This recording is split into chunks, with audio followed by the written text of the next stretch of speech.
ce culte, à ce jour nouveau que Dieu nous a donné. Amen. Bien-aimés dans le Seigneur, bonjour.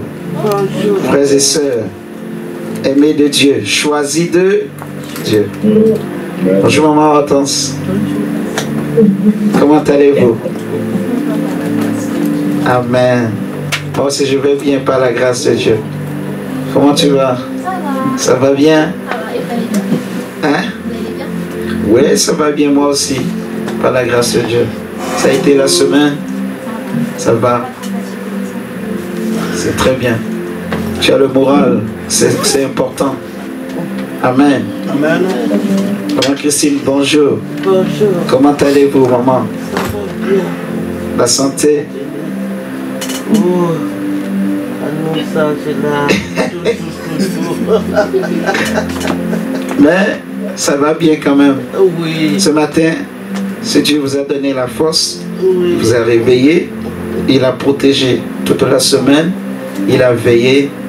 Gloire à Dieu. Amen. Amen. Amen. Il peut faire encore mieux. Alléluia. Amen. Et il fera. Parce qu'il est fidèle. N'est-ce pas? Mon diacre, bonjour. Bonjour. Comment ça va, mon frère? Ça va très bien. Ça a été très bien. Ma femme, toi aussi, bonjour. Merci. On s'est déjà dit bonjour aujourd'hui. Je salue tous ceux qui sont en ligne. Bonjour. Bonjour, Sylvana. Ah, Sylvana. Bonjour. Bonjour. Comment ça va?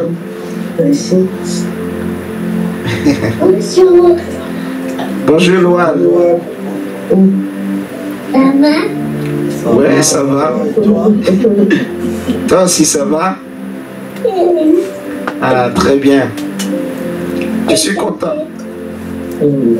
Je salue Koum, je salue Rudel, je salue tout le monde. Je salue tout le monde. Et je vous porte dans mon cœur et je suis dans la joie de vous voir ce matin. Amen. J'aimerais partager un mystère. Je ne sais pas s'il faut appeler ça un mystère. Je vais dire un secret. Un secret. Un secret de comment fonctionne l'esprit. Ce matin, tu vas apprendre quelque chose de très très capital. Que moi-même j'ai appris avec Dieu, en fait. Je ne connaissais pas, personne ne m'a enseigné. Mais à force de chercher Dieu, c'est comme ça que j'ai appris. Alléluia. Vous savez, je me rappelle quand je m'étais converti, et quelques années après, à peine 3 ans, peut-être, parce que je m'étais converti en 2009, je crois. Voilà. Disons 3 années après. 3 années après, j'avais commencé par servir le Seigneur. Déjà, quand je m'étais converti, je commençais pas à bouger, pas aller évangéliser partout. Et des années ont passé, je m'étais retrouvé à la tête d'un groupe de prière, en fait. C'est comme ça que le ministère est arrivé. Et maman. Et j'aimerais partager avec vous quelque chose que vous allez comprendre, en fait. C'est comme ça que le ministère est arrivé. Donc, je m'étais retrouvé à diriger un groupe de prière. D'abord là où je priais, ensuite seul. J'ai commencé par diriger un groupe de prière. On a évolué comme ça. On a connu des hauts et des bas, comme on dit. J'ai grandi aussi en maturité. Et c'est pendant ce temps-là, ça fait plus de 10 ans maintenant, que comme on était un groupe de prière, il n'y avait pas un pianiste, il n'y avait pas de chantre. On n'était que des frères et sœurs. On chantait avec les mains, tout ça. Il s'est présenté le besoin de pianiste. Vous voyez ce que je suis en train de dire? On était un groupe de prière. On était rattaché à une assemblée. Quand on montait pour aller prier, quand on se retrouvait tous ensemble, ben, il y avait des pianistes, des chantres, tout ça. Donc c'était beau. Donc ce besoin s'était fait ressentir. Et quand je voyais moi-même des frères et sœurs jouer au piano, ça me plaisait. Donc J'avais d'abord acheté une guitare, j'avais commencé par jouer. Je trouvais que c'était un peu plus difficile. En tout cas, je n'avais pas bien progressé avec la guitare. C'est là que l'idée m'est venue de m'acheter un piano. Je me suis acheté un synthétiseur en ce temps-là. Un synthétiseur Yamaha, d'ailleurs, que je crois que j'avais donné à quelqu'un, je ne sais plus. Et c'est là que je suis allé sur Internet, j'ai vu des partitions, j'ai appris, maman, j'ai commencé par jouer. Vous comprenez? Et donc, la raison pour laquelle j'avais commencé par apprendre à jouer au piano, c'était quoi la raison? La raison, c'était de pouvoir jouer au culte, jouer aux réunions de prière. Est-ce que vous me suivez ce matin? Parce qu'on était un groupe de prière. Pendant les moments d'adoration, la gloire de Dieu descendait parfois, et des gens tombaient. Donc, l'adoration, on aimait vraiment beaucoup l'adoration en ce temps-là. Et je chantais aussi bien. Donc, le besoin s'était fait ressentir. J'avais acheté, j'ai appris comme ça, en fait. Ok? La motivation qui était derrière, c'était de pouvoir jouer pendant les cultes. J'ai grandi comme ça. À un moment donné, j'avais ressenti le besoin de me perfectionner maintenant au piano. Il fut un temps où j'avais même décidé, entre-temps on avait reconnu mon ministère, ainsi de suite. Et à un moment donné, avec tous les problèmes qu'il y a dans les églises, j'avais choisi, je me disais, ministère là, moi je mets de côté. Je vais me concentrer uniquement, me consacrer au piano. Je veux devenir pianiste professionnel pour le Seigneur. Quand j'avais pris cette décision, avant d'abandonner le ministère, j'étais allé prier. J'avais pris un long moment pour prier, pour soumettre cette volonté, ce désir-là à Dieu. Mais malheureusement, Dieu n'a pas approuvé. Au contraire, il m'avait dit, prêche ma parole.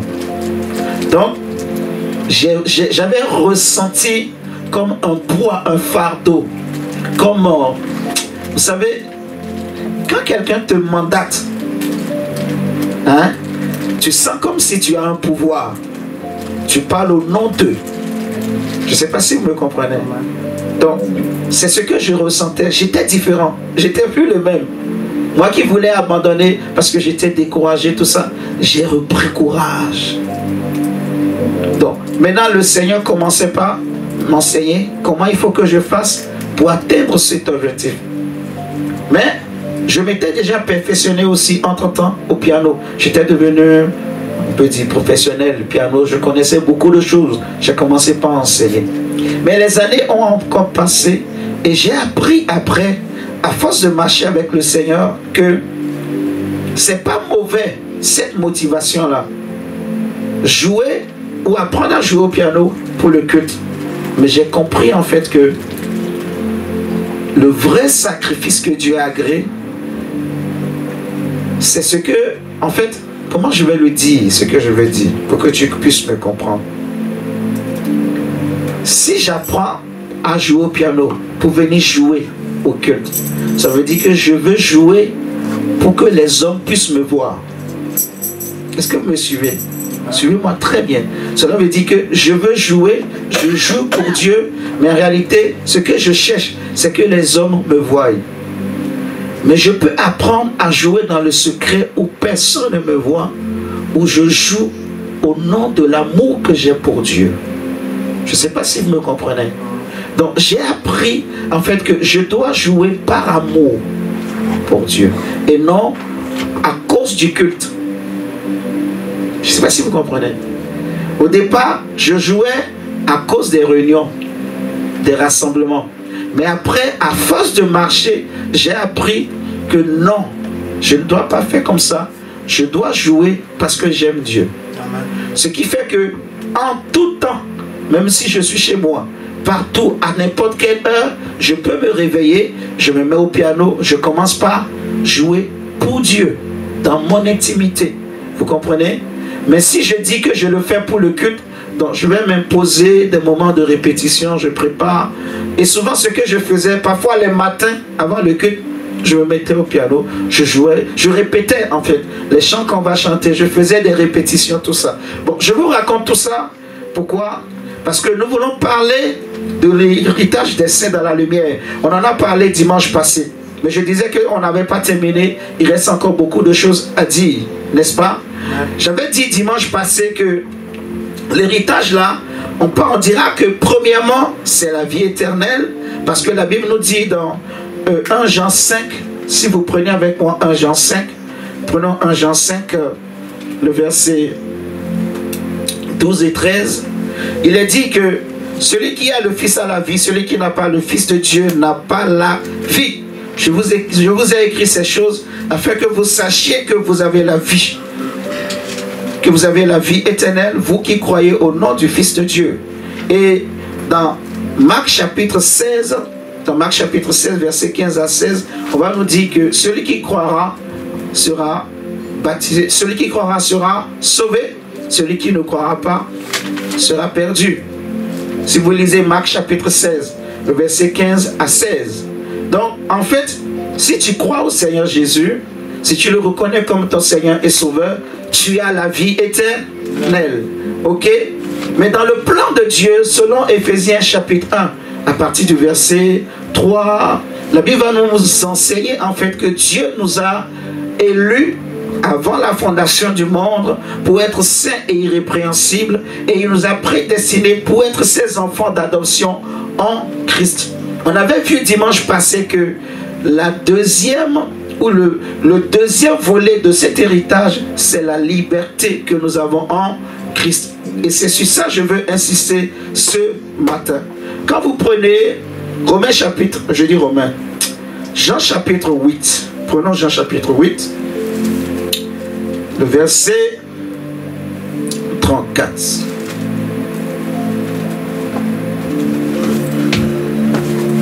Jean 8, verset 34. Jusque-là, c'est beaucoup plus des rappels. Hein? Jean 8, verset 34. Jésus dit, en vérité, je vous le dis, leur répliqua Jésus, quiconque se livre au péché est esclave du péché. Ok? Et ensuite, l'apôtre Pierre va dire dans 2 Pierre chapitre 2, le verset 19. 2 Pierre 2, verset 19. 2 Pierre chapitre 2, verset 19. L'apôtre Pierre dit que ils leur promettent la liberté quand ils sont eux-mêmes esclaves de la corruption, car chacun est esclave de ce qui a triomphé de lui. Chacun est esclave de ce qui a triomphé de lui. Maintenant, nous allons rentrer dans le vif du sujet. Et vous allez comprendre mon témoignage que je vous ai fait tout au début. Dans Galates chapitre 5, jusque-là, tout ce que j'ai dit, j'ai donné comme verset, c'était surtout pour des rappels. Maintenant, si vous prenez Galates 5, verset 1, Paul va dire que c'est pour la liberté que Jésus nous a affranchis. Vous savez que Jésus a dit, on a vu que celui qui pêche est esclave du péché. Et l'apôtre Pierre dira que chacun est esclave de ce qui a triomphé de lui. Donc, la Bible nous dit que c'est pour la liberté que Jésus nous a affranchis. C'est pour la liberté que Christ nous a affranchis. Dans Romains 8, verset 1, on dit qu'il n'y a plus de condamnation pour ceux qui sont en Christ. Parce que la loi de la liberté en Christ nous a affranchis de la loi du péché. Donc il y a une loi en Christ qu'on appelle la loi de l'esprit plutôt, la loi de l'esprit. Mais cette loi de l'esprit, on l'appelle aussi la loi de la liberté. Si vous prenez Jacques avec moi, vous allez voir. Qui aime la parole de Dieu? Alléluia. Nous allons prendre Jacques. Ah. Ok, mais prenons ça alors. Jacques 2, verset 5. Oui. Attends. Non, c'est pas ça. Ah ben, je vais trouver. Il faut juste que je regarde mes notes.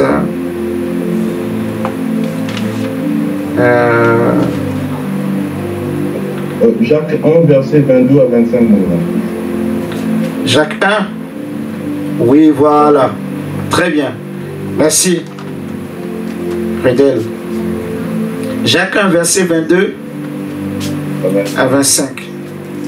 Il est dit que mettez en pratique la parole. Très bien. Voilà. Mettez en pratique la parole et ne vous bornez pas à l'écouter en vous trompant vous-même par de faux raisonnements.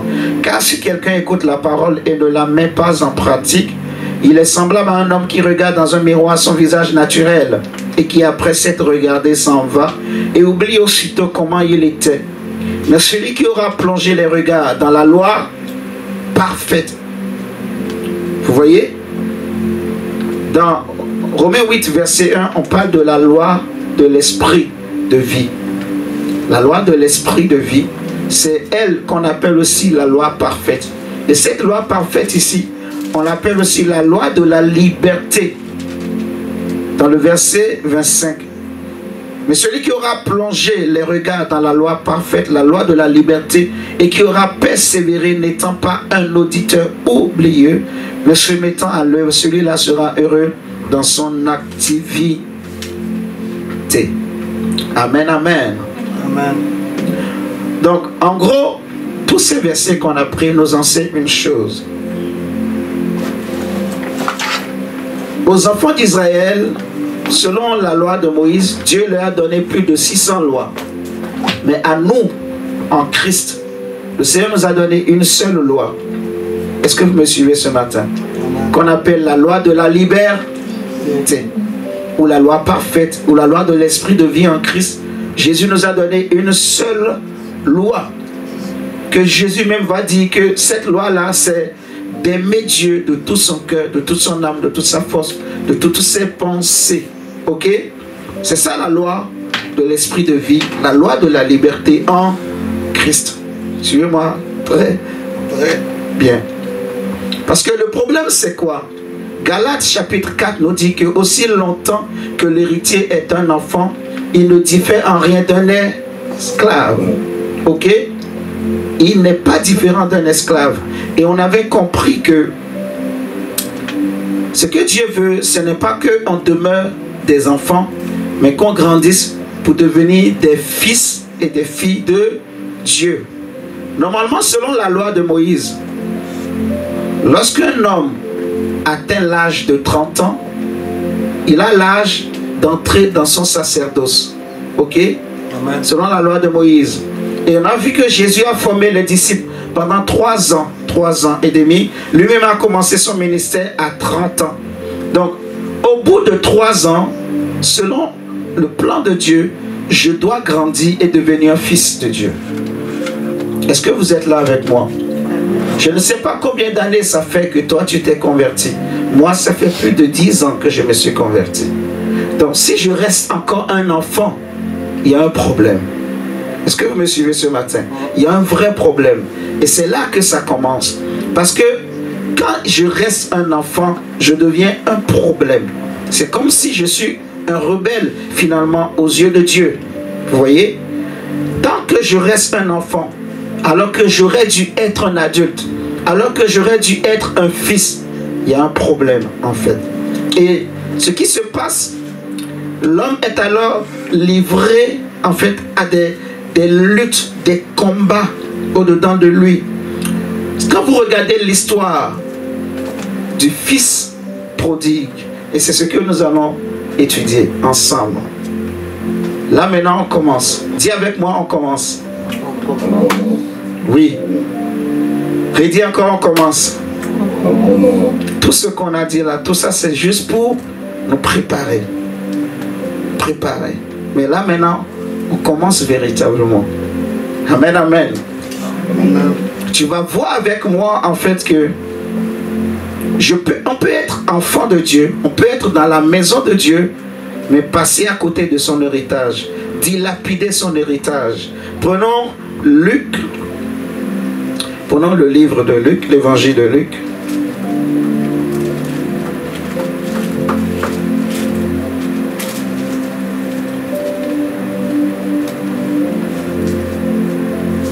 Luc chapitre 15, à partir du verset 11 d'abord. Luc 15, verset 11. On nous dit que, il dit encore, un homme avait 2 fils. Le plus jeune dit à son père, mon père, donne-moi la part de bien qui doit me revenir. Et le père le partagea son bien. peu de jours après, le plus jeune fils, ayant tout ramassé, partit pour un pays éloigné, où il dissipa son bien en vivant dans la débauche. Alléluia. Donc on nous parle d'un père. On nous parle d'un père qui est l'image de Dieu. Ce père avait 2 fils. Ok? 2 c'est déjà pluriel. Donc ça fait, ce père avait beaucoup d'enfants. L'un des enfants, le plus jeune, va dire à son père, papa, donne-moi ma part d'héritage qui me revient. Ok? Amen. Tu me suis, Félicien? Il demande la part d'héritage qui lui revient, le père lui donne. La Bible dira qu'il va prendre ses biens et il sort de la maison paternelle et il va quelque part et il va dilapider toute cette richesse, tous ces biens-là. Il va dissiper tous ces biens. Ok? Le problème ici, c'est que aussi longtemps que l'enfant là, il est héritier, aussi longtemps qu'il demeurait dans la maison du père, il était sous la tutelle du père. Ok? Il était donc conduit par l'esprit du père, il était protégé par l'esprit du père. Ok? Mais lorsqu'il sort de la maison de son père, même s'il sort de la maison du père avec beaucoup de biens et de richesses, on a vu qu'à la fin, il ne connaissait pas la valeur de ses biens, de ses héritages qu'il avait reçus. La preuve, c'est qu'il a tout dilapidé, il a tout dissipé. En fait, qu'est-ce qui se passe? L'enfant là est sorti parce qu'il était animé, suis-moi très bien. Amen. Ce qui l'animait et le dirigeait et le motivait, c'était les passions de son cœur, les passions de son âme, vous voyez, les désirs de ce monde, les désirs de la chair. Il était incapable de rester sur place. Mon frère, ma soeur, en fait, vous savez, en tant que chrétien, on a un vrai problème. Pas seulement les chrétiens, je vais dire l'homme en réalité. Est-ce que tu es capable là où tu es? Frère, Dieu m'a enseigné quelque chose qui est trop fort, mon Dieu. Regarde très bien. Est-ce que là où tu es capable de te fixer sur un objectif et de rester même 5 minutes sans te détourner à gauche? Quand je dis même te fixer, ce n'est même pas physiquement. Je ne te demande pas de me regarder pendant 5 minutes. Ça même tu pourras le faire.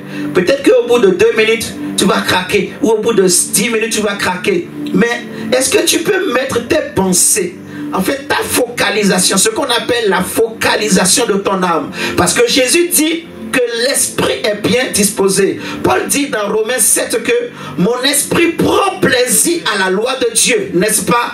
Mais c'est ma chair qui s'oppose. Donc l'esprit veut plaire à Dieu. L'esprit veut demeurer sous la conduite de Dieu. Alléluia. Ton esprit veut que l'esprit de Dieu le conduise. Ton esprit veut faire la volonté de Dieu. Ton esprit veut pratiquer la parole de Dieu. L'apôtre Jacques a dit que ne vous bornez pas à écouter, mais mettez en pratique. Donc ce qui est important, c'est la mise en pratique. Maintenant le problème, c'est que les chrétiens n'arrivent pas à pratiquer parce que ce que leur esprit veut, leur âme n'est pas focalisée sur ça. Donc aussi longtemps que il n'y a pas une coordination, une synchronisation entre ce que ton esprit veut et la focalisation de ton âme, tu ne peux pas voir. La Bible nous dit, Romains 12, ne vous conformez pas au siècle présent. On a jeûné dans la semaine à cause de ça. Mais soyez transformés par le renouvellement de l'intelligence des pensées. Amen, amen. Et on avait expliqué qu'il y a 3 buts. Le premier, c'est le discernement, la vision. Le troisième, c'est connaître Christ. Et on a dit, non, le deuxième plutôt. Et le troisième, c'est l'amour de Christ, l'amour de Dieu en fait. Aimer comme Dieu. Amen, amen. Amen. Maintenant, pourquoi les chrétiens n'arrivent pas à voir? Pourquoi ils n'arrivent pas à entendre? Pourquoi ils n'arrivent pas à comprendre? C'est parce que leur âme est focalisée sur beaucoup d'autres choses. Mon frère, ma soeur, quand tu regardes ta vie, tu peux être là pour dire, je suis en train de prier. Mais, pendant qu'on chante un chant, toi tu penses à autre chose. En fait, tu es déjà focalisé sur autre chose. Tes yeux sont en train de regarder autre chose. Frère, Dieu m'a enseigné quelque chose. Ça me trouble. Ça... En fait, il faut que j'arrive à t'enseigner, à t'arriver à te faire comprendre. C'est dans ma tête, c'est dans mon esprit. Mais il faut que j'arrive à te faire comprendre. Est-ce que vous me suivez là ce matin? Non. Comment je vais le dire? Comment je vais le dire? Comment je vais le dire? Tu vois, vous voyez ce qu'on appelle l'attention. A-D-T-E-N-T-I-O-N. L'attention de quelqu'un. Donc la focalisation de ton âme. Ok? Même dans les études ou dans le travail, les études nous montrent que les enfants, au bout de 20 minutes, ou bien au bout de 1 heure, disons, ils n'arrivent plus à capter. Donc, ils se déconnectent.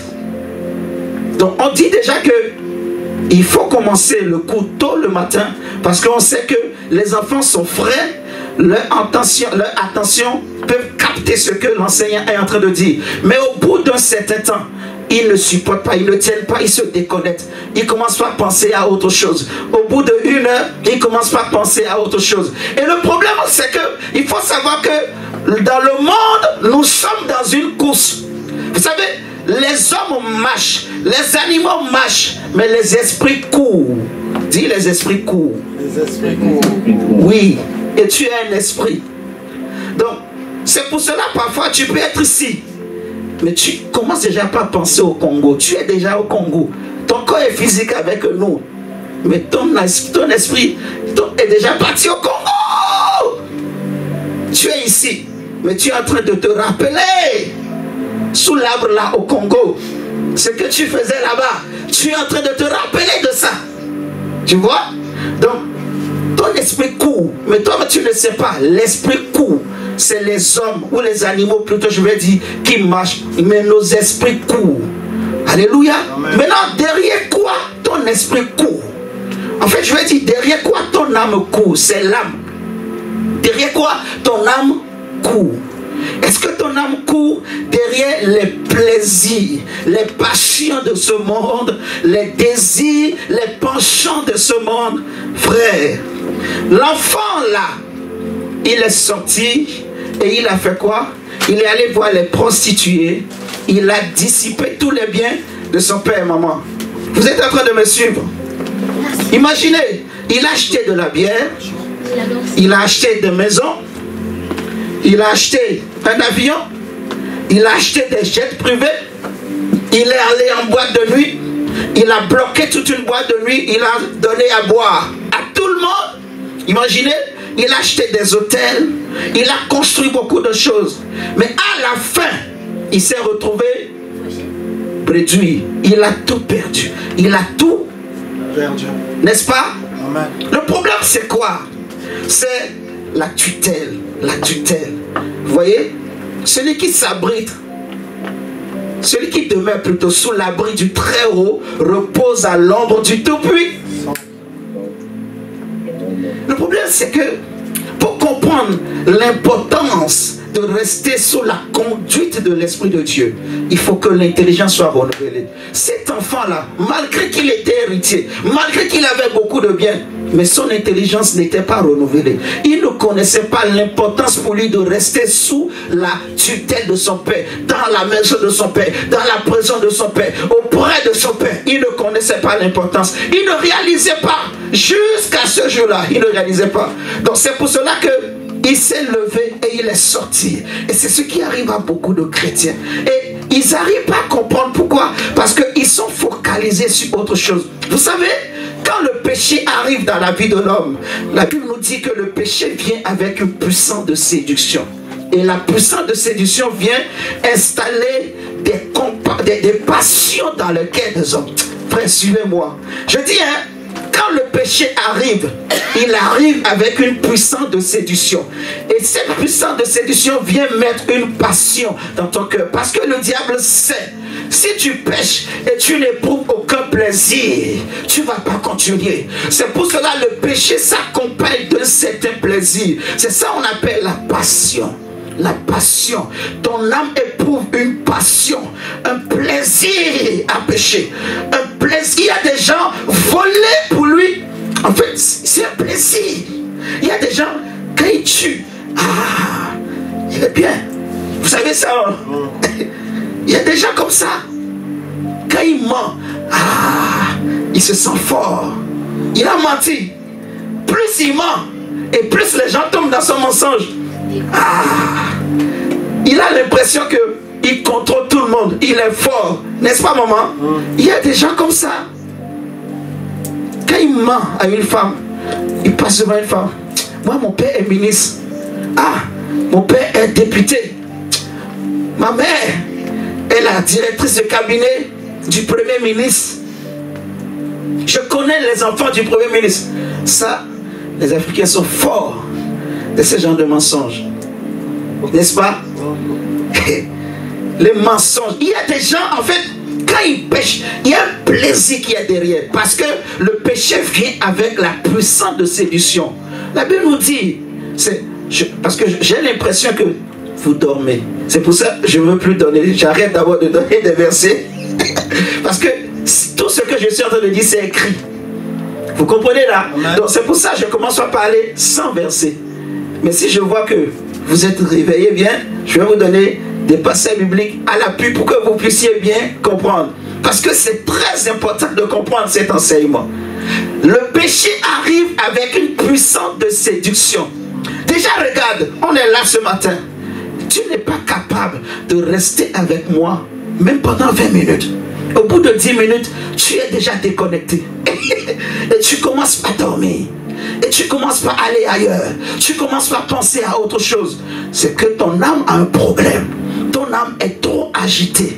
Ton âme est troublée, mais tu ne peux pas imaginer le degré. Frère, ça me trouble. Diac, Dieu m'a enseigné quelque chose. S'il vous plaît, écoutez et comprenons. Comprenez? Non.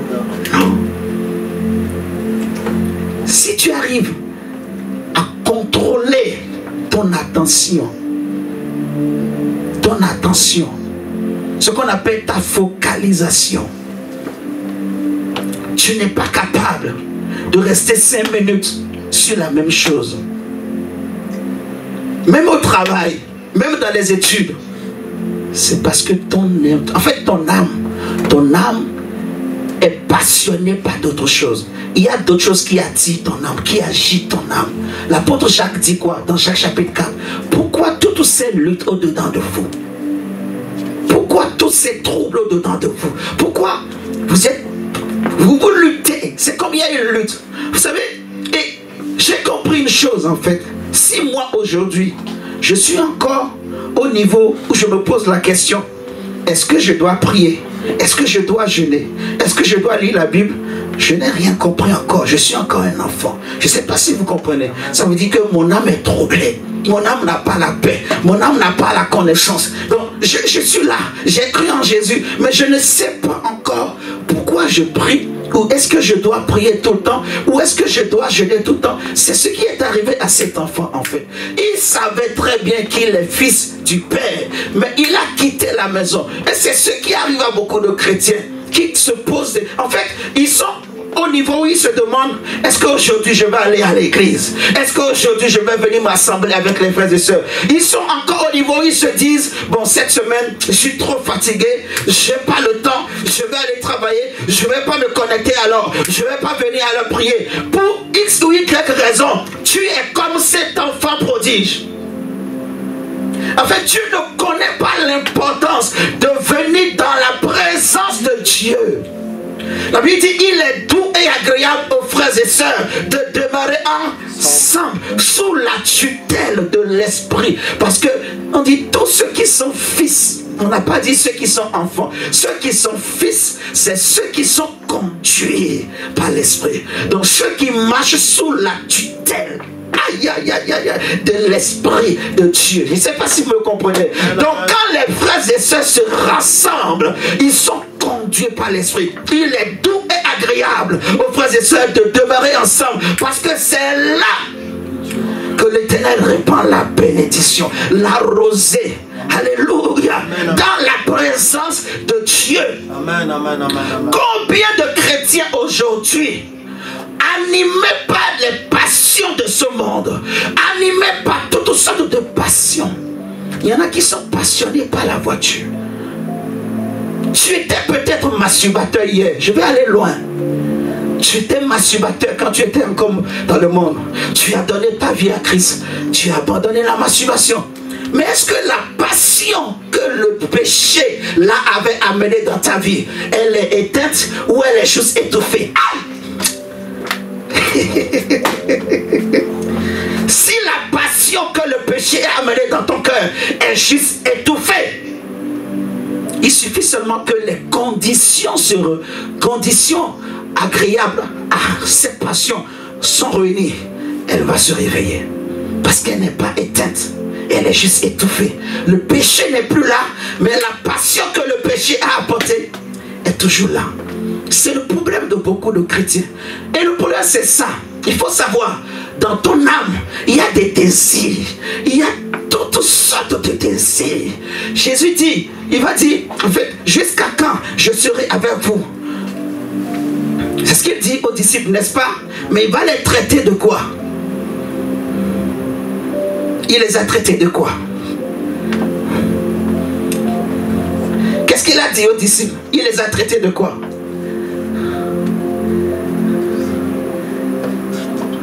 Hein? Non. Jusqu'à quand je vous supporterai-je?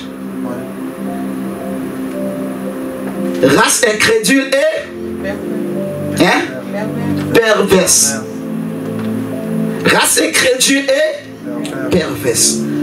Donc Jésus les regardait, ils sont avec Jésus. Mais Jésus voit bien que dans leur âme, il y a tellement de passion, de perversité. Donc leur âme n'a pas été transformée. Et c'est ce qui fait que leur esprit ne peut pas voir loin. En fait, l'esprit veut percer, veut aller loin.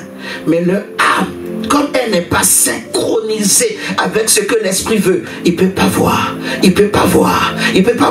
C'est pour cela l'ange, quand il était venu parler au prophète Ézéchiel, il va dire, fils de l'homme, sois attentif à ce que je vais te dire.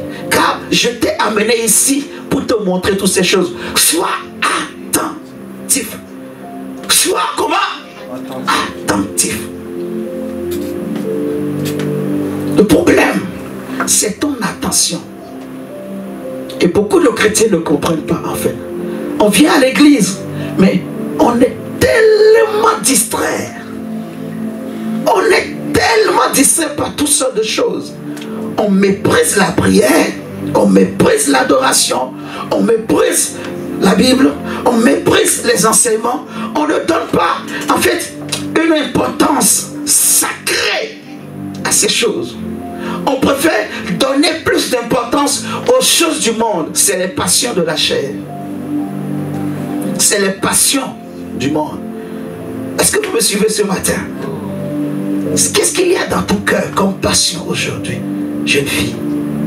Maman, papa, qu'est-ce qu'il y a dans ton cœur comme passion? Est-ce que tu es passionné par Jésus? Ne me dis pas oui. Je sais que c'est pas vrai. Je vais vous choquer, hein. Mes chers amis, quand je parle comme ça, je parle de tout le monde, y compris moi-même. Suivez-moi très bien. Il faut se réveiller. Parce que vous allez voir, ce qui va sauver cet enfant, c'est sa prise de conscience. Et le fait de reconnaître son erreur. Plusieurs sont dans la présence de Dieu. Mais ils sont animés par des passions. Les passions de la chair. Ils sont animés de diverses passions. Tu fais des programmes. Quand j'aurai 100 000 euros, quand j'aurai 500 euros, je vais faire ceci, je vais faire cela, je vais construire ça, je vais voyager, je vais aller aux États-Unis. Tu fais tous ces projets. Quand est-ce que tu as déjà fait un programme? Tu dis, quand j'aurai 100 euros, je vais acheter un synthé pour l'église. Et tu veux me dire que tu es passionné par Jésus? Arrête de nous mentir. Je sais pas si vous comprenez. Arrête de te mentir toi-même, de te séduire. C'est la séduction du péché. Il faut savoir que...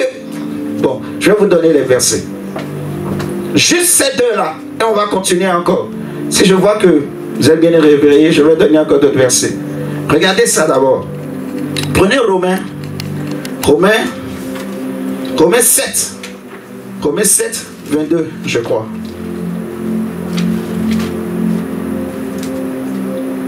Romains chapitre 7. Voilà, Romains 7, verset 22. Et Hébreux. Romains 7, 22 dit quoi? Mon Dieu, ça dit quoi chez toi? Romains 7, 22. Car je prends plaisir à la loi de Dieu, selon l'homme intérieur. Ok. Donc, il dit je prends plaisir à la loi de Dieu selon l'homme intérieur. Lis Proverbe 15, verset 13. Proverbe 15, verset 13. Proverbe 15, verset 16. Verset 13. Verset 13. Verset 13, ouais. Un cœur joyeux rend le visage serein, mais quand le cœur est triste, l'esprit est abattu. Ça nous parle en fait de l'importance de la synchronisation entre ton âme et ton esprit. Ce verset qu'on vient de lire dans Proverbe, ça parle de la synchronisation de l'âme et de l'esprit. Si ce que ton âme regarde, en fait, ce que ton âme regarde, c'est tes pensées. C'est tes pensées qui te permettent de voir les yeux de ton âme. Je ne sais pas si vous me comprenez. Ok? Paul va dire par exemple que dans Philippiens, que je n'ai pas encore achevé la course. Vous voyez? Je n'ai pas encore remporté le prix. Mais je fais une chose. Oubliant tout ce qui est en arrière, je cours pour tâcher de saisir le prix de la vocation céleste. Ok? Amen. Donc, dans sa course, Paul ne regarde ni à gauche, ni à droite. Il ne pense pas à tout. Il dit, oubliant tout ce qui s'est passé, oubliant ce qui est en arrière, oubliant toutes ces choses, je fixe mes yeux sur le prix de la vocation céleste. Ok? Il dit, je fixe mes regards dans toutes mes pensées. Il va dire aux Corinthiens, par exemple, que lorsque je suis arrivé chez vous, je n'ai pas eu la pensée de connaître autre chose que Jésus-Christ et Jésus-Christ crucifié. Donc Paul focalisait ses pensées sur Jésus. Le but, l'objectif, c'est Jésus. C'est remporter le prix de la vocation céleste. C'est gagner Christ. C'est être comme Christ. C'est achever la course. Donc il ne regarde pas à gauche. Il ne regarde pas à droite. Ses pensées ne sont pas distraites. Ses pensées ne sont pas autre chose. Toutes ses pensées sont centrées sur Jésus. C'est pour cela qu'il va dire dans 2 Corinthiens 10 que nous ramenons toutes pensées captives à l'obéissance de Jésus. Est-ce que toi, tes pensées sont captivées vraiment par Jésus? Entre nous. Est-ce que tes pensées sont captivées par Jésus? Entre nous. Hein? Entre nous.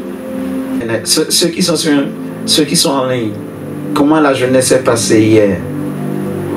Et je vous garantis une chose.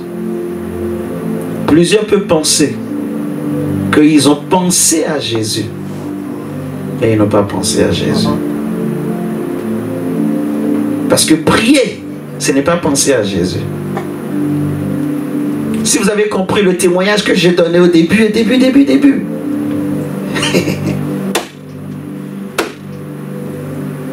tu vas comprendre en fait.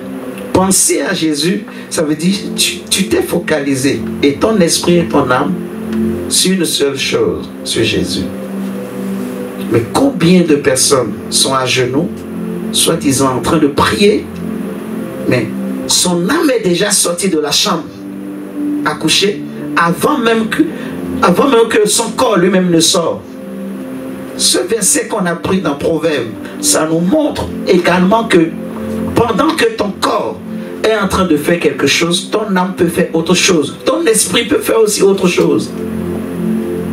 Parce que ce que ton esprit est en train de regarder, c'est ce que Dieu veut. Ok? Mais ton âme peut regarder autre chose. Et ton corps peut exprimer autre chose. Ton âme peut être triste. Mais toi, tu refuses que les gens voient que tu es triste au-dedans de toi. Donc tu fais semblant de donner une bonne mine. Tu vas à l'école, on t'a tapé à la maison. Durant toute la route, tu as pleuré. Mais arrivé à l'école, tu ne veux pas que tes collègues voient que tu es en train de pleurer. Tu essuies les yeux, tu essuies les larmes. Beaucoup de femmes ne font-elles pas comme ça? Beaucoup d'hommes ne font-ils pas comme ça? Beaucoup ne font-ils pas comme ça? Ils se lèvent le matin, ils se mettent là, ils disent, ils prient, Seigneur merci. Mais où est son âme? Son esprit veut dire merci, oui. Mais quand tu n'es pas synchro, tu n'as pas percé. Je ne sais pas si vous comprenez. Donc toi tu dis, tu as pensé à Jésus, mais tu n'as pas pensé à Jésus. Si vous avez compris le témoignage que j'ai donné dès le début. Je jouais au piano au début, c'était quoi la motivation? À cause du culte. C'est à cause du culte. Ok? C'était à cause du culte. Mais Dieu m'a amené plus haut pour m'enseigner. C'est pas suffisant. Ça doit être pour Dieu. Donc, culte ou pas, si tu veux jouer, joue pour Dieu. Apprends pour jouer. Là maintenant, ce n'est plus. En fait, comment je vais dire, le challenge, ce n'est plus le culte. Le challenge, c'est plaire à Dieu. C'est ta communion personnelle avec Dieu. Le fils prodigue qui a quitté la maison a rompu la communion avec son père.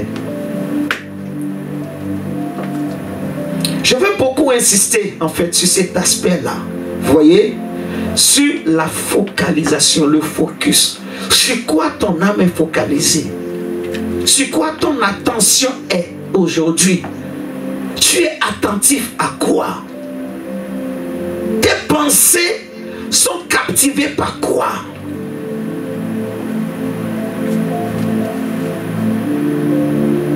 Combien ils sont là dans la chambre?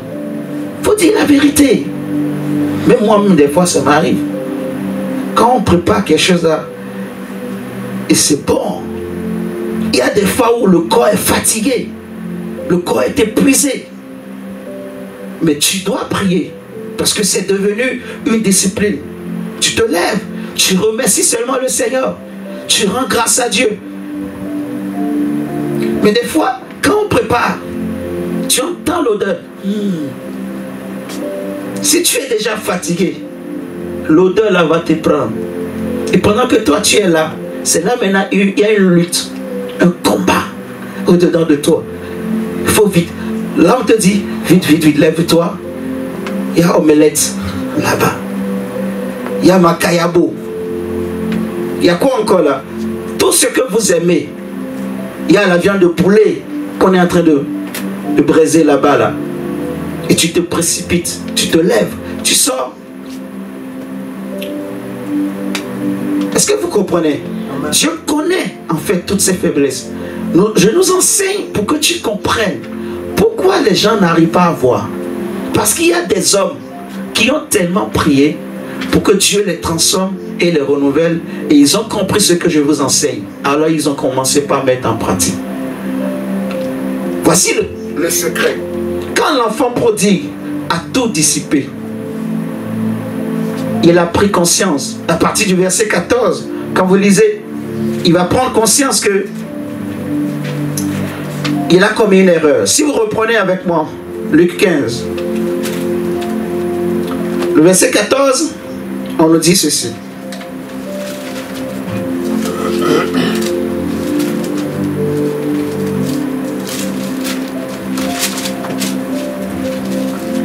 Lorsqu'il eut tout dépensé, une grande famine survint dans ce pays et il commença à se trouver dans le besoin. Il alla se mettre au service d'un des habitants du pays qui l'envoya dans ses champs garder les pourceaux. Ok? Il aurait bien voulu se rassasier des carouges que mangeaient les pourceaux, mais personne ne lui en donnait. La disette. Verset 17. Étant rentré en lui-même. C'est ça. Rentré en lui-même. Est-ce que ça t'arrive de rentrer en toi-même parfois pour te poser la question, est-ce que ma vie chrétienne, est-ce que déjà tu es satisfaite de ta vie chrétienne, si tu es satisfait de ta vie chrétienne, tu as déjà échoué. Je ne veux pas mentir. Est-ce que vous me comprenez? Si tu es satisfaite, tu trouves que tu es déjà assez forte ou assez fort. Si tu trouves que tu es assez grande ou assez grand, tu as déjà échoué. Je ne sais pas si vous comprenez. Comme j'ai enseigné dans la semaine, même le grand apôtre Paul, il dit, je ne connais pas encore Christ assez. Je me bats pour le connaître encore, pour lui ressembler, pour être semblable à lui. Malgré toutes les révélations qu'il a reçues, malgré toutes les expériences qu'il a vécues. Donc, à plus forte raison, toi et moi.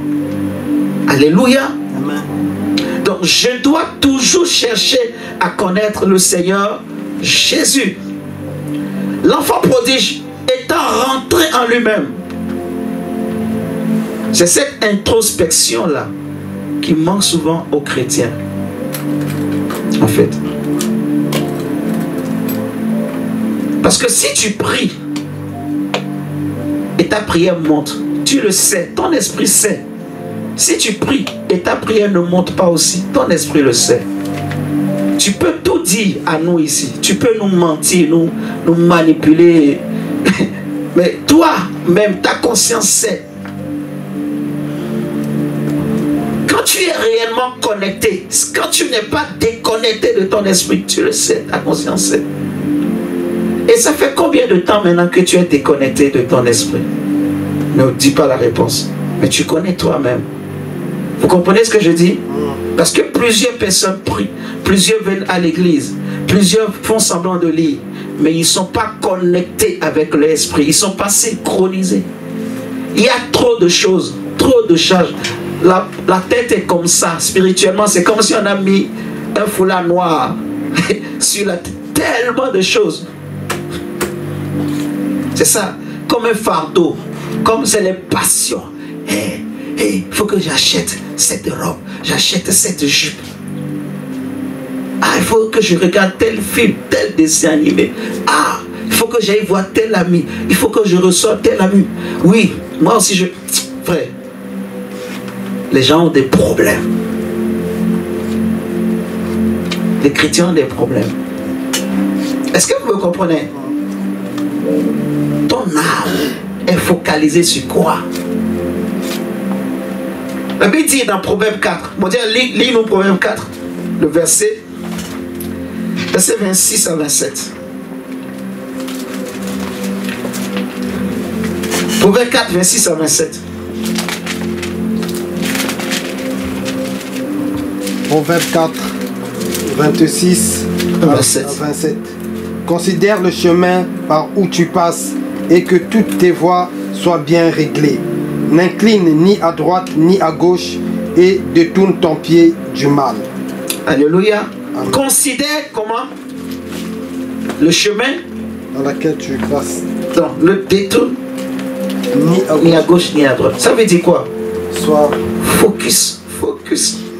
Maintenant toi, est-ce que tu restes focus? Est-ce que ton âme reste focus? Tout ce que je suis en train de dire là, j'ai révélé un grand secret que beaucoup de gens ne savent pas. Mais le problème, je ne sais pas si tu as compris. Je te parle de tes yeux spirituels. Quand on parle des yeux spirituels, je suis en train de te révéler les yeux spirituels. Je suis en train de nous révéler les yeux spirituels. Les yeux de ton esprit voient au travers de ton âme. Au travers de la focalisation de ton âme. Je ne sais pas si vous me comprenez. Donc, si ton âme, la focalisation de ton âme est synchronisée avec ce que ton esprit veut, tu vas voir. Je vais le dire autrement.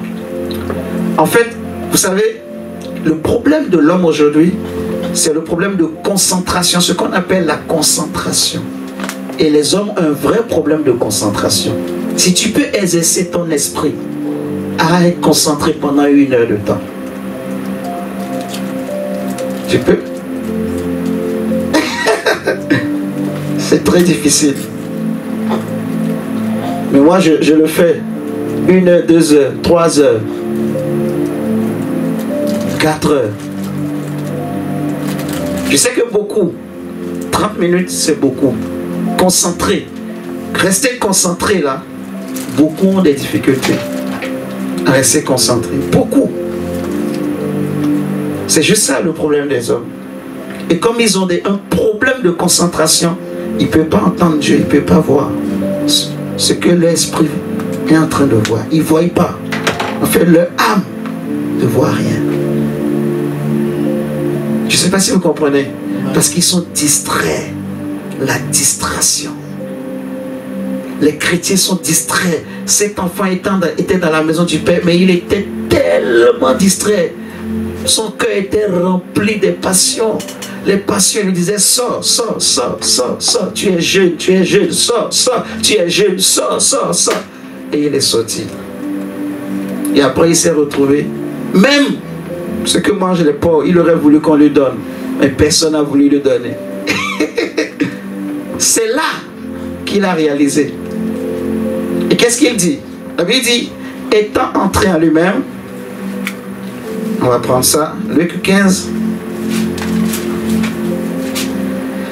Étant rentré en lui-même, il dit, combien de mercenaires chez mon père ont du pain en abondance, et moi ici je meurs de faim. Je me lèverai, j'irai vers mon père, et je lui dirai: mon père, j'ai péché contre le ciel et contre toi. Je ne suis plus digne d'être appelé ton fils. Traite-moi comme l'un de tes mercenaires.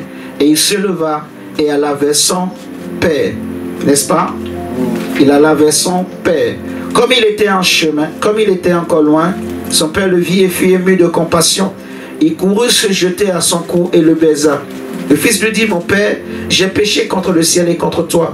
Je ne suis plus digne d'être appelé ton fils. Mais le père dit à ses serviteurs: apportez vite la plus belle robe et l'en revêtez. Mettez-lui un anneau au doigt et des souliers aux pieds. Amenez le veau gras et tuez-le. Mangeons et réjouissons-nous, car mon fils que voici était mort et il est revenu à la vie. Il était perdu et il est retrouvé, et il commençait à se réjouir. Amen. Amen. Vous voyez la repentance, la prise de conscience de cet enfant. C'est ce que chaque chrétien doit faire. Tu dois prendre conscience que ce n'est pas possible, que cela fait 3 ans et demi et plus que tu es en Christ, mais tu ne vois rien, tu n'entends rien, tu n'as aucune expérience spirituelle, tu n'as aucune vraie communion avec Dieu. Même prier, c'est toujours des raisonnements. Venir à l'église, c'est toujours des raisonnements. Donc, pour faire quoi que ce soit à l'église, il faut que tu réfléchisses, il faut que tu raisonnes, il faut que tu analyses. Tu es encore bébé. Tu n'as pas compris l'importance de la tutelle du Père. C'est pour cela que beaucoup se permettent, ils sortent, ils reviennent. Ils sortent, ils reviennent. Il peut passer 2 jours, 3 jours, 4 jours, 4 semaines, 3 semaines. Parfois, mais il y en a qui font 1 an. Il n'a jamais remis pied dans une église. Vous comprenez?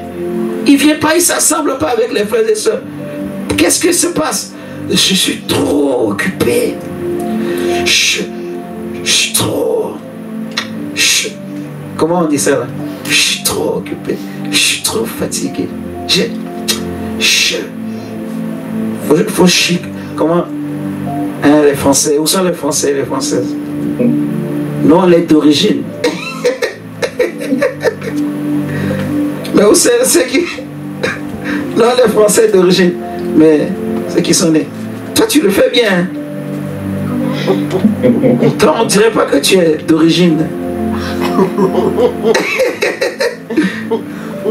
Je te dis la vérité. Hein? C'est comme si tu es né ici depuis longtemps. Mais ouais. J'ai discuté dernièrement avec quelqu'un, un béninois. C'est seulement son visage qui montre qu'il est... Mais si tu l'entends au téléphone, non, le visage et le nom. Mais quand tu entends sa voix, tu ne diras pas que c'est un Français. Il est d'origine béninoise. Quand il parle, il n'y a pas de faute, il n'y a pas d'erreur. Il te manipule les rôles, il tourne. Ouais. Il tourne bien. Et c'est comme ça beaucoup. Je suis trop occupé. J'ai pas le temps. J'ai beaucoup de charges en ce moment. Ils disent même pas en ce moment. En ce moment, je travaille beaucoup. Je suis un gros projet, une grosse affaire là.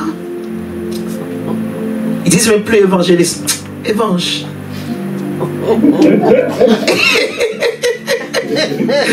Évangile.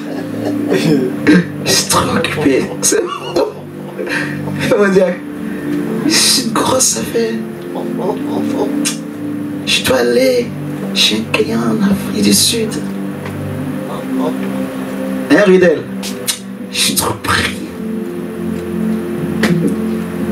Et beaucoup de chrétiens sont tombés dans ce genre de pièges. Les passions de ce monde.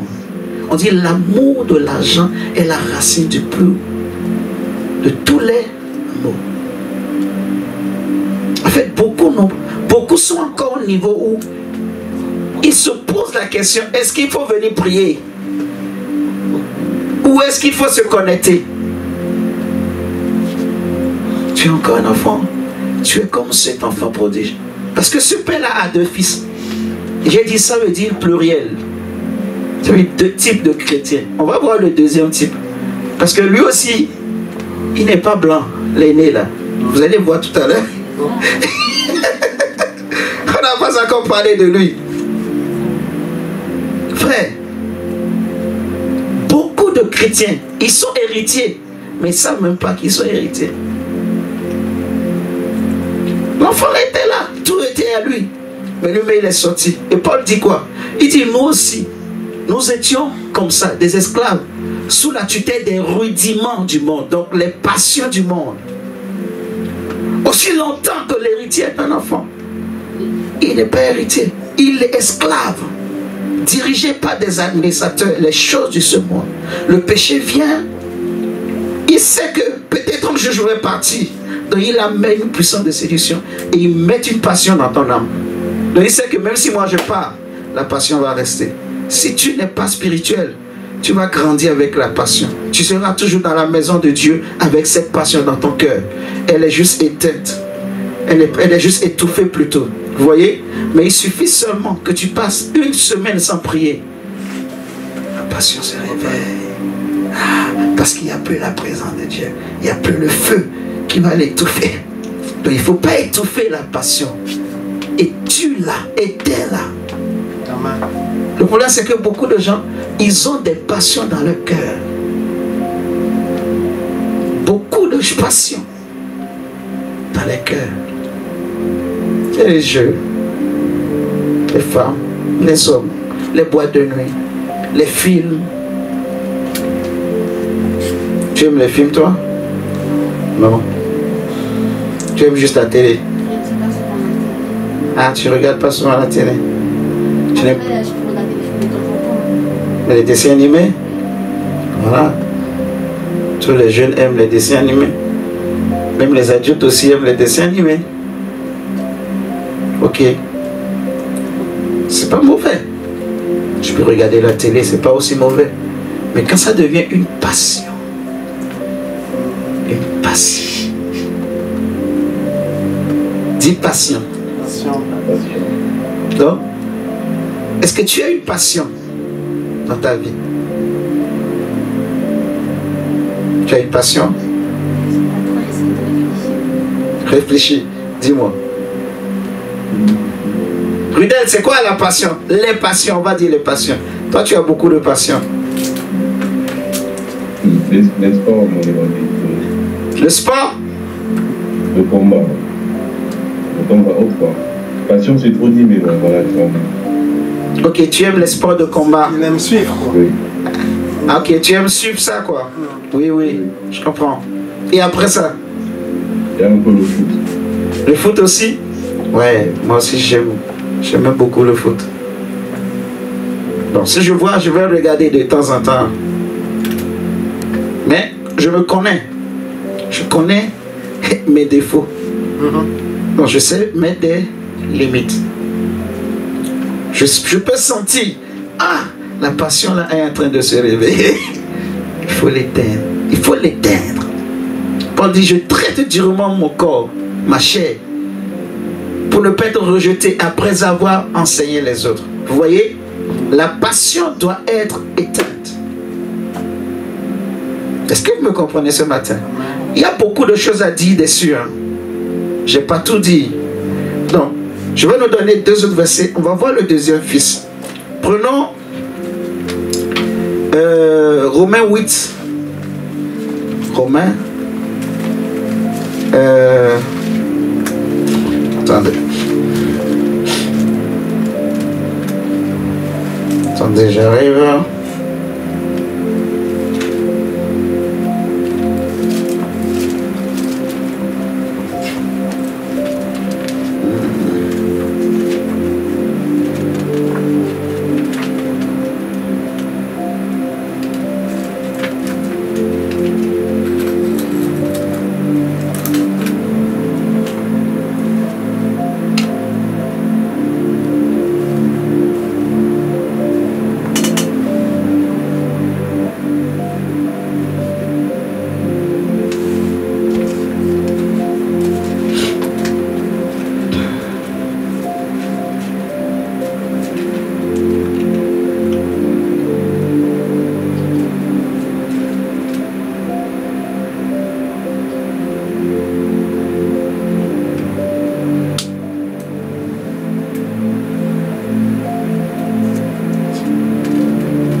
Jacques, lis-nous d'abord Hébreux 3, verset 13. Hébreux 3, 13.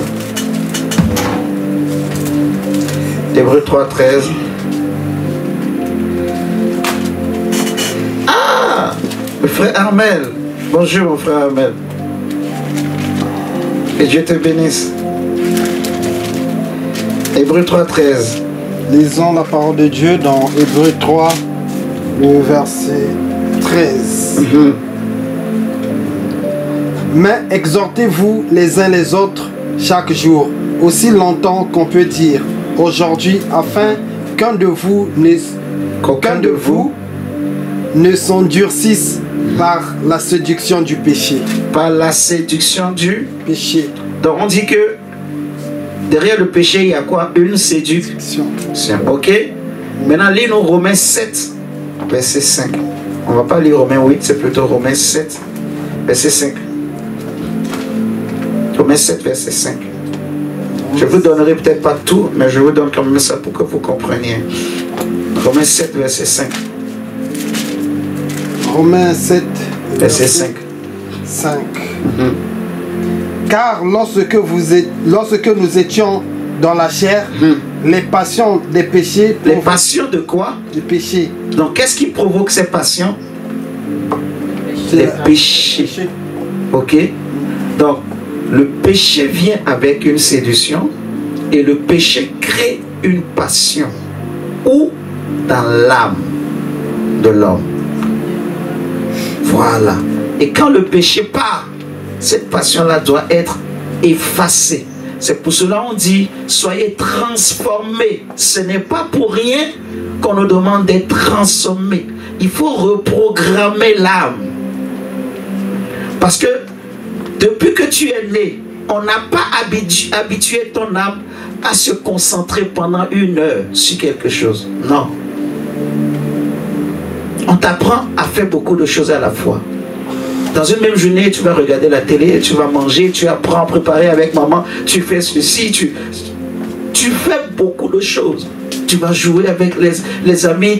Donc on a appris à ton âme à courir à gauche, à droite, à être agité. Quand tu grandis, même tu deviens parent, c'est pareil. Tu cours, tu es agité. Il faut payer ceci. Donc même quand tu es sur ton lit, tu réfléchis. Hey, il faut que je fasse ceci. Ah, on t'a envoyé comment on appelle les impôts, fiches. Donc tu penses à tout ça. Il faut payer les impôts, il faut payer ta amis. Donc tu penses à tout ça. Même quand tu es là, tu regardes la télé, mais tu réfléchis déjà. C'est bientôt le 31.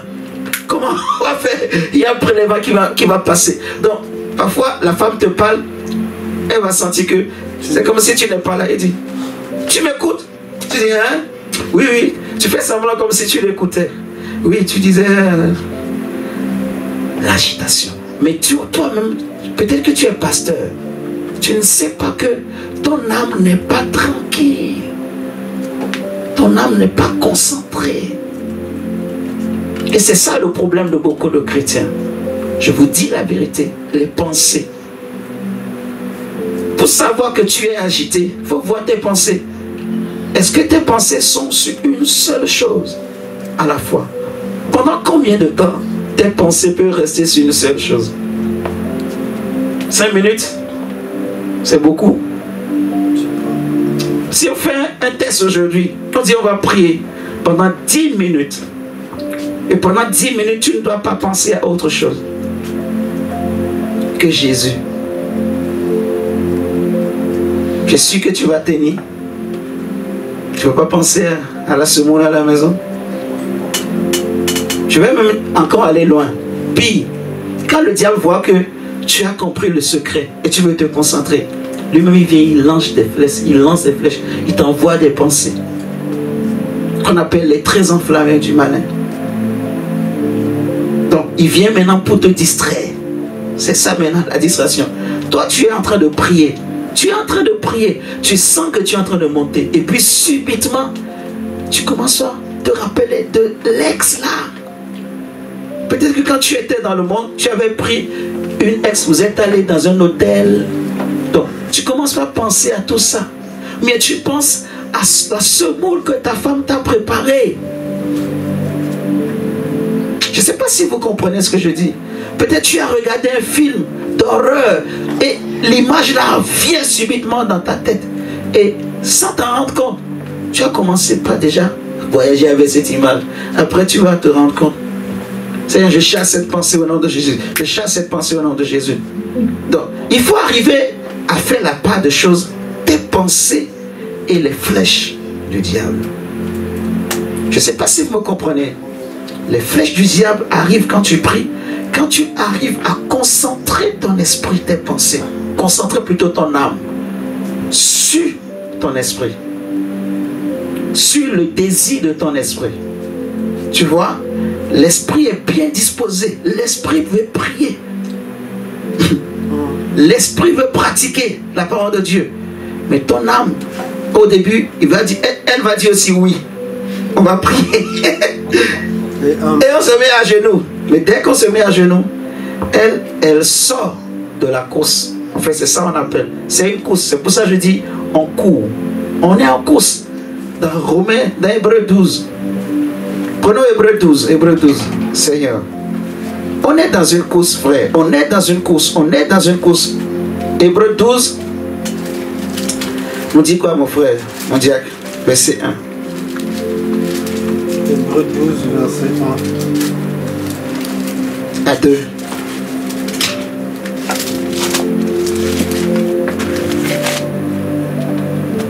C'est pour cela Paul dit je cours. Donc on est dans une course, c'est une course. Ton esprit court. Court pour tâcher de saisir ton pouvoir, pour contempler Jésus, pour le suivre. Hébreux 12, verset 1 à 2, mon Dieu. Hébreux 12, verset 1 à 2. Nous donc aussi, puisque nous sommes environnés. Nous sommes comment? Environnés. Et combien de personnes? Continue. Environnés d'une si grande nuée de témoins. D'une si grande nuée de témoins, rejetant tout fardeau et le péché qui nous enveloppe si facilement. Le péché fait quoi? Nous enveloppe. Donc beaucoup de gens sont enveloppés par la passion du péché. Le péché.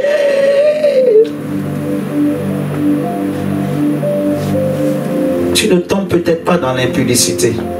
Mais est-ce que tu n'as pas des pensées de perversité? Tu as peut-être quitté ton copain ou ta copine. Mais est-ce qu'il n'y a pas des pensées de perversité, des bons moments là? Est-ce que vous êtes en train de comprendre? Amen.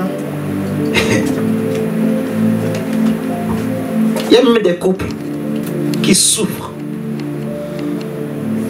Parce que la femme, c'est l'excès, les pensées. elle fait tout pour lutter contre même ça même. Mais des fois, quand elle est avec son mari, subitement, elle est envahie par les pensées. Hein? Enveloppée. C'est pour cela, la Bible dit que le lit conjugal. Donc, vous voyez, on dit, nous sommes environnés d'une si grande nuée de témoins. Donc, continue mon diacre, jusqu'au verset 2. Parce que ce que je veux nous montrer ici, c'est que les hommes sont enveloppés par le péché. Vous voyez?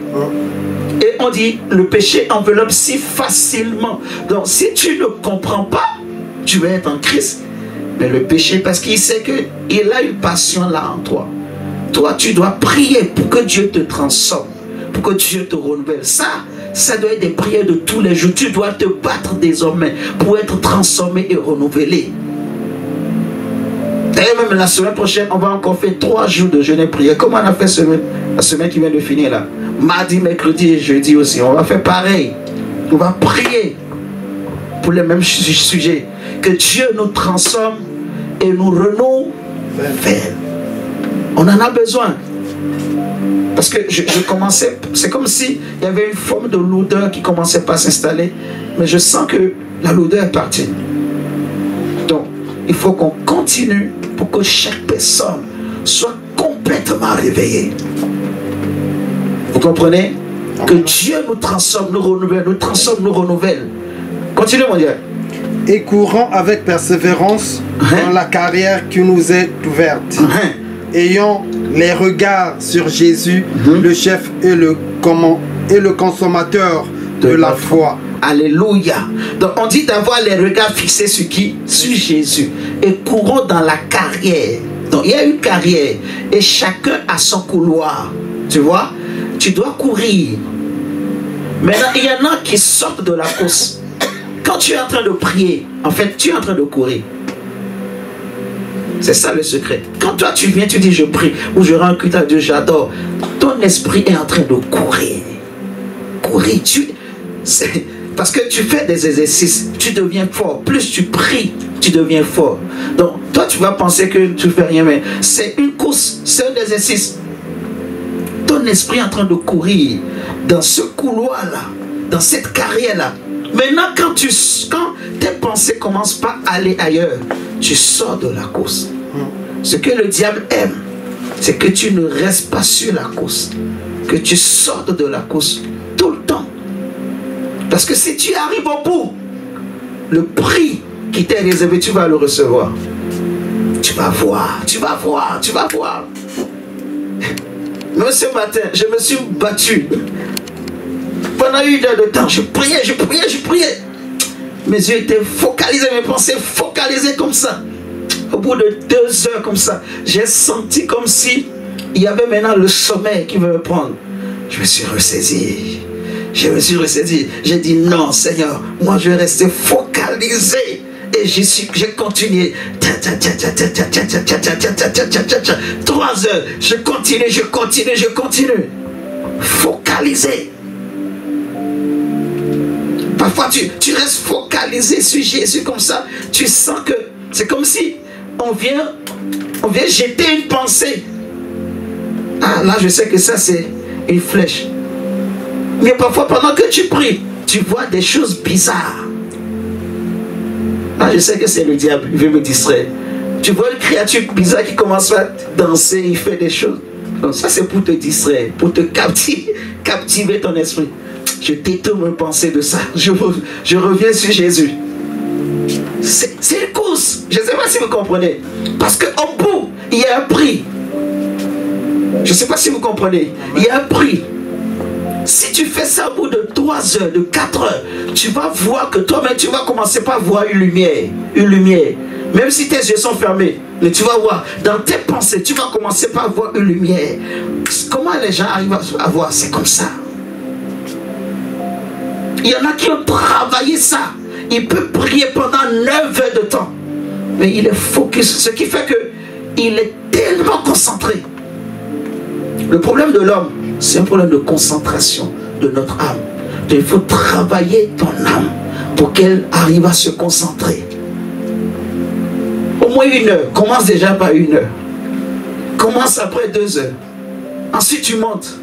Vous comprenez? On va regarder le deuxième fils. Il est très intéressant, ce deuxième fils-là. Retournons dans Luc 15. On nous dit au verset 25, « Oh, le fils aîné était dans les champs lorsqu'il revint et approcha de la maison. Il entendit la musique et les danses. Il appela un des serviteurs lui demandant ce que c'était. Ce serviteur lui dit, « Ton frère est de retour et ton père a tué le veau gras parce qu'il l'a retrouvé en bonne santé. » Il se mit comment? Il se mit en colère. Dis, hé, grand frère, dis grand frère. Grand frère, pourquoi tu t'es mis en colère? Il s'est mis en colère. C'est ça qui a prouvé que lui aussi, il a un mauvais fond. Il ne connaissait pas vraiment son père. Il ne connaissait pas vraiment l'héritage de son père. Parce qu'à la fin, le père va lui dire, toi, tu es toujours avec moi. Ce qui est à moi est à toi. Parce qu'il se plaignait que ça fait des années que je suis avec toi. Tu ne m'as jamais donné même 1 franc pour aller manger avec mes frères et soeurs, avec mes amis. Mais s'il savait que ce qui était au père était aussi à lui, il pouvait aussi prendre 1 franc, puisqu'il a besoin de 1 franc, et aller manger avec ses amis. N'est-ce pas? Mais comme il n'était pas conscient de cela, il ne le savait pas, il s'attendait toujours que le père vienne lui dire, « Hé, mon fils aîné, viens, toi aussi prends 1 franc. » Comme le petit frère avait demandé, il va manger avec tes amis. Vous voyez l'ignorance? Maintenant, le problème surtout de ce frère aîné là, c'est qu'il s'est mis en colère. Pourquoi? Paul dit, dans 1 Corinthiens chapitre, je crois 3 par là, chapitre 3 ou chapitre 2 par là, je ne sais plus, que il va dire, bon, regardons ça. Vous allez lire le reste après chez vous, de Luc 15 là, jusqu'au verset 32. On va prendre 1 Corinthiens.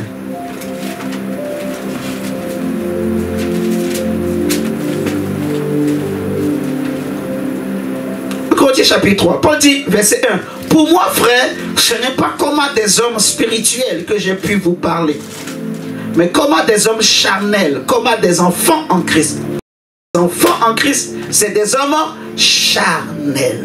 Charnels. Et c'est quoi un homme charnel? Ils ont la suite. Ils ont la suite. Et vous allez voir que l'aîné là aussi, c'était un enfant. C'est pour cela que il était là dans la maison, mais il ne savait pas que tout lui appartenait. C'est possible? Oui. C'est ce qui se passe dans beaucoup d'églises. Des gens sont encore... En fait, ils ont encore des problèmes de colère. Ça fait 10 ans qu'il a cru. Mais il se bat encore contre la colère. Il se bat encore contre la jalousie. Il se bat encore contre, je ne sais pas, la convoitise. Il a encore ce genre de problème. Vous voyez, c'est le problème du grand frère. Tu es encore un enfant. Parce que si tu as compris la loi de la liberté que nous avons en Christ, ces choses-là, on n'est plus dedans. Je ne sais pas si vous comprenez. Paul dit, c'est comme à des enfants en Christ. Je vous ai donné du lait, non de la nourriture solide, car vous ne pouviez pas la supporter. Et vous ne le pouvez pas, même à présent, parce que vous êtes encore charnel. Il dit en effet, puisqu'il y a parmi vous de la jalousie et des disputes, n'êtes-vous pas charnel et ne marchez-vous pas selon l'homme? Vous voyez, beaucoup de gens dans les églises, ils font beaucoup de choses. C'est pour être vus. C'est pour que les gens les acclament. C'est pour que les gens les apprécient. Vous comprenez? La motivation, elle n'est pas pour Dieu. Ce n'est pas l'amour de Christ qui guide la motivation. Vous comprenez? Comme je vous ai donné mon témoignage tout à l'heure au début, beaucoup de gens dans les églises, ils sont là, mais ils continuent de se plaindre. Ah, on m'a mal parlé. Ah, la sœur là m'a mal regardé. Ah, le frère là m'a mal parlé. Ah, le pasteur là m'a mal parlé. Donc, je ne viens plus. Donc, je ne sais pas si vous comprenez. Amen. Il y en a beaucoup. Ah, la sœur là, mais elle se prend pour qui? Je suis plus âgé qu'elle. Je n'ai pas son âge. Même ma fille est plus âgée qu'elle. Elle m'a mal parlé. Pourquoi? Parce qu'elle est proche du pasteur. Je suis découragé, je suis déçu. Je ne viendrai plus. Et beaucoup de gens refusent de rentrer dans la maison du Père comme le fils aîné. Alors que peut-être que tu avais prévu, si tu restes là, au bout de 5 ans, de 10 ans, tu allais recevoir quelque chose. Mais comme ils ne savent pas, ils sont immatures. Beaucoup de chrétiens sont dans le cas du fils aîné, qui luttent encore contre donc, ce qu'on appelle les passions vous voyez, de l'âme là, hein? La colère, les sentiments qu'il faut nettoyer, il faut renouveler, hein? Jalousie, orgueil, égoïsme, les envies. On est chrétien, mais on est encore jaloux. Jaloux de quoi et de qui? En colère. Colère contre qui et contre quoi? Si tu veux être en colère, sois en colère contre le péché, contre le diable. Mais ton frère, ta soeur, pourquoi? Je ne sais pas si vous me comprenez. Amen. Le problème de ce fils, c'est ça. Donc il était là, dans la maison du Père, mais il avait encore de vrais problèmes. Quand il a vu qu'on a donné au fils, il dit, moi j'étais là depuis longtemps. Pourquoi on a élevé lui et pas moi? Ah, je ne viendrai plus. Nous, on faisait partie de ceux qui ont bâti cette église. Mais lui, il vient à peine d'arriver. Et on l'a nommé diacre. Ah, je ne viendrai plus. On m'a humilié. Est-ce que vous me comprenez? Amen. Hein? Hein? Il y a des choses comme ça dans les églises. Si, il y en a beaucoup dans les églises. Ah, on m'a mal parlé. On m'a humilié. On ne m'a pas respecté. Il y en a beaucoup. Et en fait, c'est de l'immaturité. Est-ce que vous comprenez? C'est de l'immaturité. Moi, j'ai déjà pleuré. Et comment on appelle les choses qui sortent du nez là, comment on appelle ça déjà là? Les mauves. Hein? Ça sortait devant des hommes de Dieu. Pourtant j'avais raison.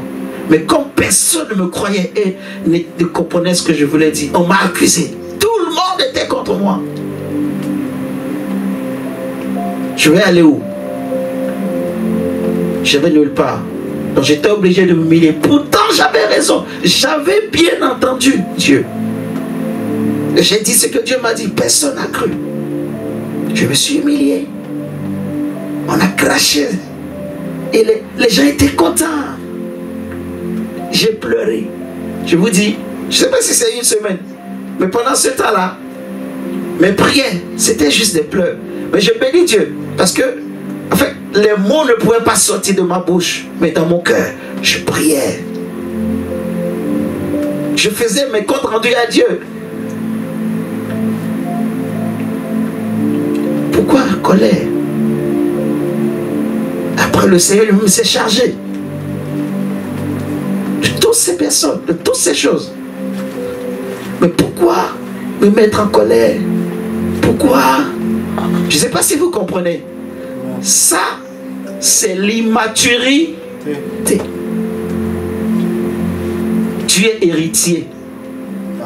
Alléluia. Amen. Tu es héritier. Héritier de Dieu. Ce qui te combat, c'est les passions. Les passions que le péché a laissées en toi. Ton problème, en tant que chrétien, c'est un problème de concentration. Donc, il faut que tu pries pour que Dieu te transforme et te renouvelle. Pour que ces passions qui étaient étouffées, parce que beaucoup de chrétiens, ils sont là, dans les églises. Les choses ne changent pas, la vie n'avance pas, rien ne marche. Parce qu'il y a trop de passion. Si je prends nos amis congolais, la sape, hein? Vous n'êtes pas d'accord avec moi? Les pasteurs, mais il aime la sape. Moi, si j'aime la sape, hein? Mais moi, je n'ai pas encore atteint peut-être ce niveau-là. Mais il y a des gens, la sape, c'est comme une drogue. C'est une passion, quoi. Il est pasteur, mais il aime la sape. Il peut... Des costumes qui coûtent 2000 €. Donne-moi. Moi et ma femme, on connaît où on vend de jolis costumes. Pas à 2000 € en tout cas. Le reste, on va mettre dans la caisse de l'église. Si tu veux m'acheter un costume de 2000 €, donne-moi les 2000 €. Il y a des pasteurs comme ça. Des chaussures Versace.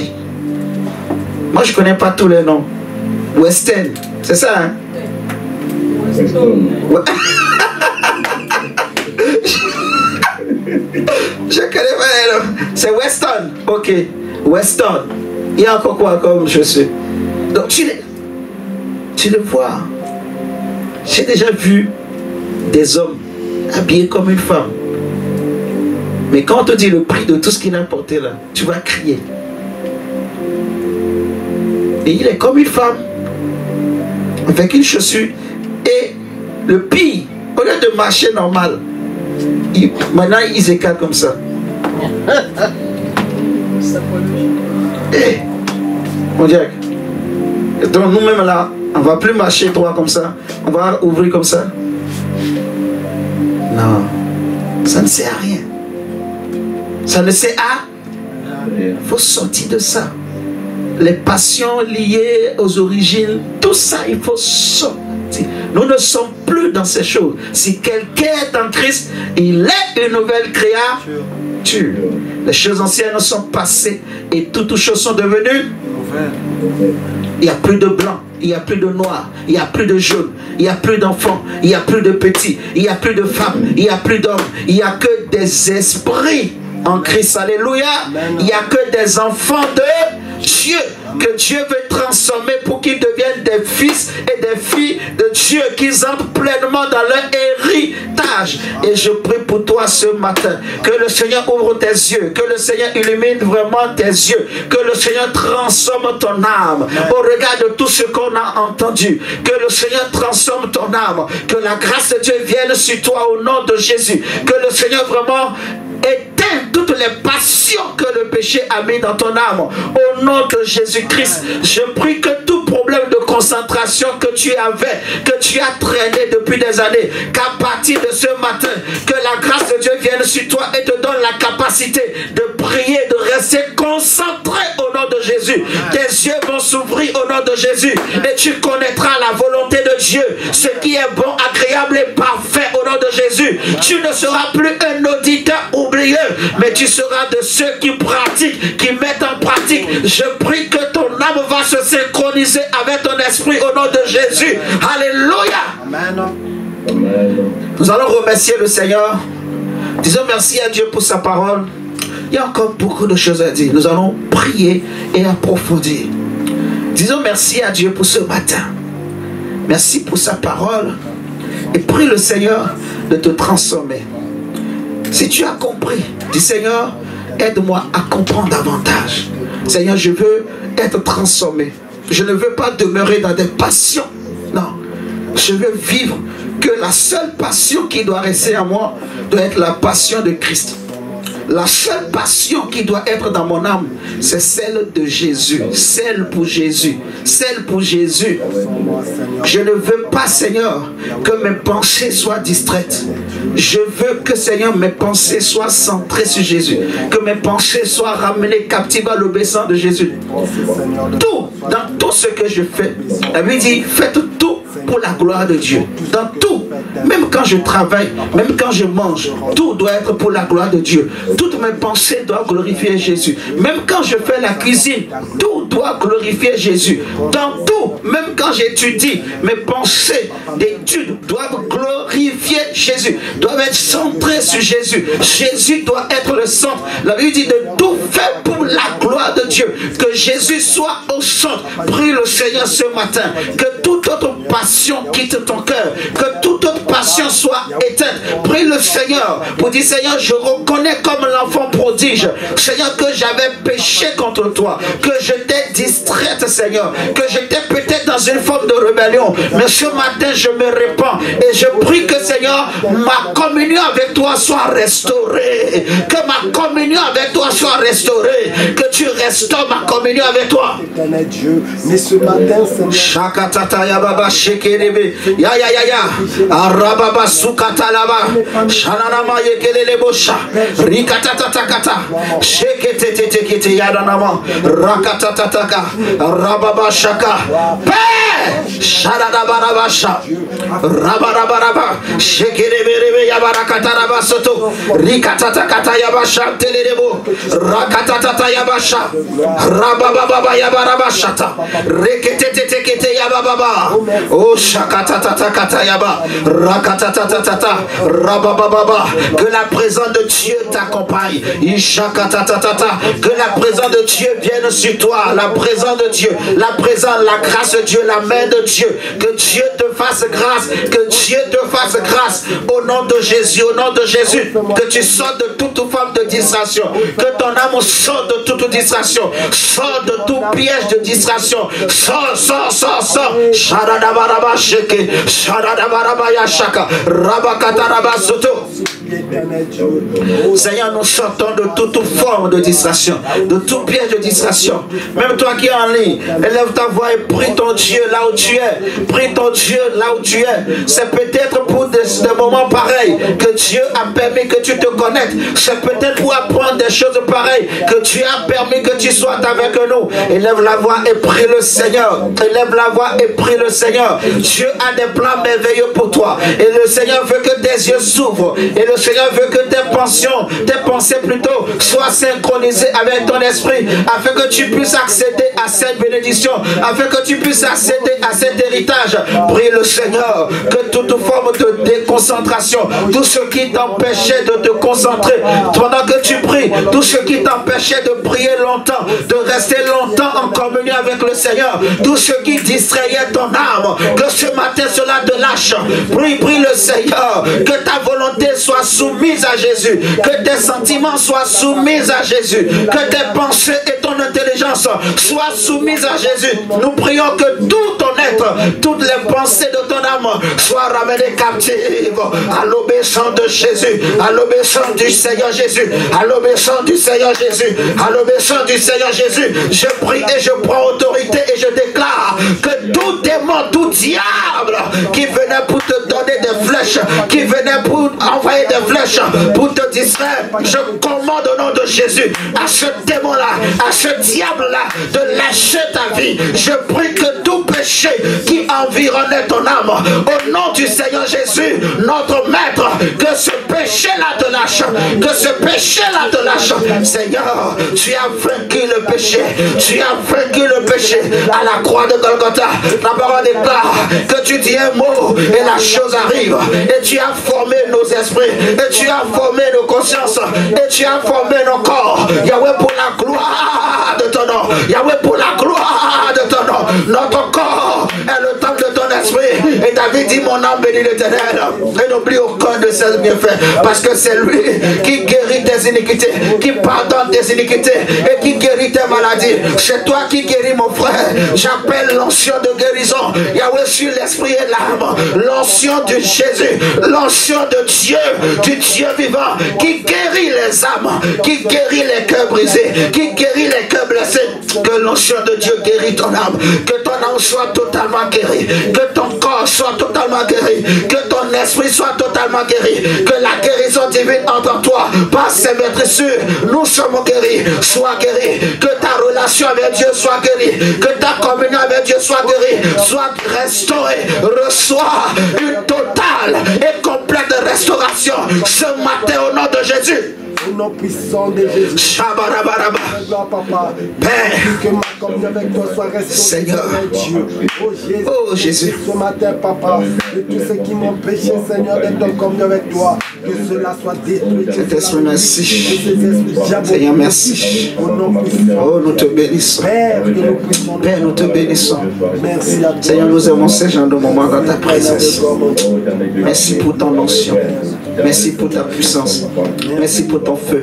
Seigneur, je prie que tu remplisses mon frère, ma soeur de feu ce matin. Au nom de Jésus, nous te bénissons.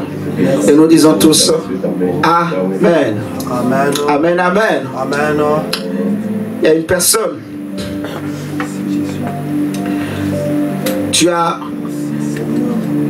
été déçu par la famille. Enfin, pas un proche, surtout, je dirais. Pas un proche de famille. Et on peut dire que ça a mis une forme de colère dans ton cœur. Quelqu'un t'a blessé, t'a déçu. Et tu dis parfois, ah, pourquoi il ou elle m'a fait ça? Pourquoi il ou elle m'a fait ça?